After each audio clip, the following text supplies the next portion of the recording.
For more on the ongoing climate summit in Egypt, let's bring in the campaign manager, human rights and climate change, and senior attorney, Sebastein Duyck. Thank you for joining us on TVC News at 10.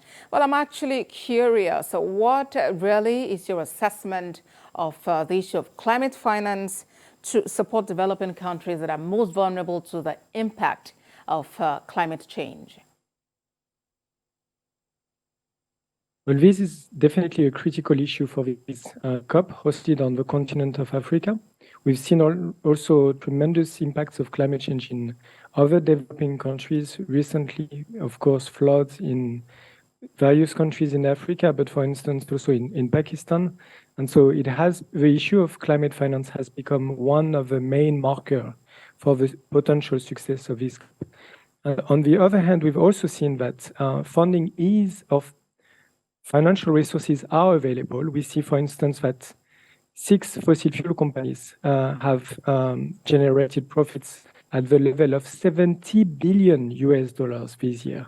That's almost the equivalent of the entire climate finance delivered by developed countries.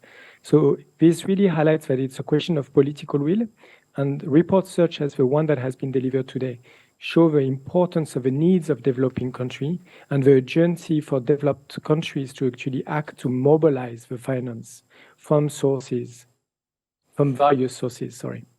Indeed, finance is critical in this issue.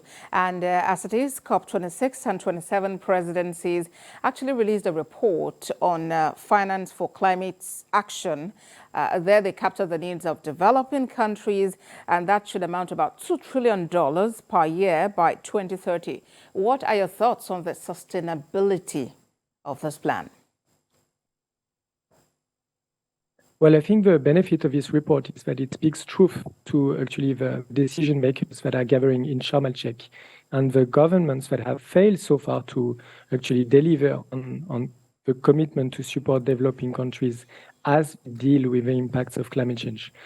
The report that you described highlighted that $1 trillion per year should be delivered from developed countries and through international cooperation to the developing countries. So that's clearly a step change compared to the finance that is currently made available to developing countries, given that developed countries are struggling to deliver $100 billion a year. So the report requires basically that by the end of the decade, these financial flows from developed countries, from industrialized countries, to the countries most vulnerable, most impacted by climate change, increase tenfold.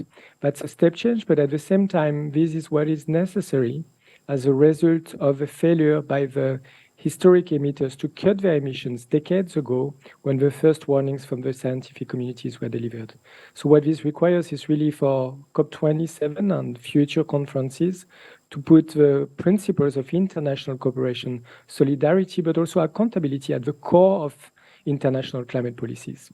Whether the plan will be delivered, that remains to be seen, but it is our collective role as civil society, as lawyers, as advocates to actually push the countries that have the resources to deliver funding at the level that is needed and not the level that they are willing to give.